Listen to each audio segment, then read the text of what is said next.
In this video, you will see how to use InterSystems IRIS Cloud IntegratedML, a feature of InterSystems IRIS Cloud SQL, to build a predictive model. The model in this example predicts the tip amount for a New York City taxi ride, but the steps for creating it are applicable to any integrated ML model. You will also find out how to view metrics for your model's performance and make predictions using the model. To begin, you should have a running instance of InterSystems IRIS Cloud SQL with IntegratedML enabled. In the instance, click Add and Manage Files in the left-hand menu. Then log in using the password you created for your deployment. Here we will use an external transfer to get sample files from the external AWS S3 bucket provided with InterSystems IRIS Cloud SQL instances. We'll select 3 files: a SQL file defining our yellow taxicab dataset, a 15,000-row dataset for training, and a 15,000-row dataset for validating. Next, import the files into the InterSystems IRIS Cloud SQL database by clicking Import Files in the left-hand menu. Select DDL or DML statement as the type of file to import, then proceed through the prompts to import the yellow tripdata.sql file that defines the 2 tables of taxi rides. Now that the tables are created, you can import the 2 CSV files that populate their data. Select CSV data as the file type and proceed through the steps twice. The first time loading the training data into the training table, and the second time loading the validation data into the validation table. Each time, be sure to select Import File as header row in the CSV file details. Each time, you should see that over 15,000 rows have been updated.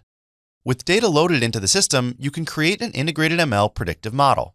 Click Integrated ML Tools in the left-hand menu, then expand the Create section. In this case, we will enter Tip Prediction as the name of the model and select the table with the training data for the model. Tip amount is the field we are creating predictions for. Once this is entered, you will be given a SQL statement for creating the model. Click Create Model in the user interface to run this statement as a SQL query and create the model. Next, you will train the model you created so it can learn the relationships between fields in the training dataset and ultimately predict the tip amount field. Open the Train section and select your model from the dropdown. Depending on your naming approach, you can optionally provide a name for this particular version of the trained model. Notice that a SQL statement once again appears. Here, you can simply click Train Model to execute the training statement. A panel will appear on the right side of the screen showing the status of your training runs. Since model training is the most resource-intensive step in the machine learning workflow, this may take up to 4 or 5 minutes on a small instance. Once the status of your run changes to completed, you can hide the panel. Next, open the Validate section to retrieve some validation metrics on your newly trained model. Validation metrics allow you to see measures of your model's performance, using metrics such as mean squared error or R-squared. Refresh the drop-down list and select your trained model, then select the validation dataset. You have the option to provide a name for this validation run. Click Validate Model. After a few seconds, validation should be complete. Click Show Validation Metrics to see some basic metrics for your model. One metric is the R-squared value, which measures the percentage of the prediction's variance accounted for by the variables in the model. In this case, the R-squared value is very close to 1, indicating a strong predictive model.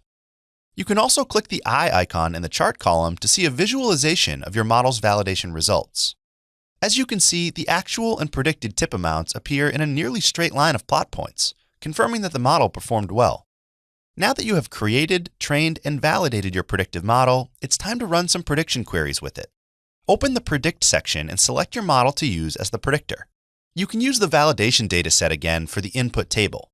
Since your model never saw this data during training, it is a good set of data to experiment with. In this example, select 100 as the number of rows to predict at the top of the dataset. Click Generate SQL and you will see a SQL statement appear in the editor below. Since this statement returns a table of results, you will want to execute this query on the SQL Query Tools page. Click the button at the bottom to do that. When you arrive at the SQL Editor page, click to execute the pre-filled query. Scrolling through the results, you can look at the data in each row, focusing on the first 2 columns, the predicted tip amount and the actual tip amount. In this example, since the model is relatively strong, they align pretty well. Using the same steps, you can explore predictive modeling with other data samples and try more complex use cases in InterSystems IRIS Cloud IntegratedML.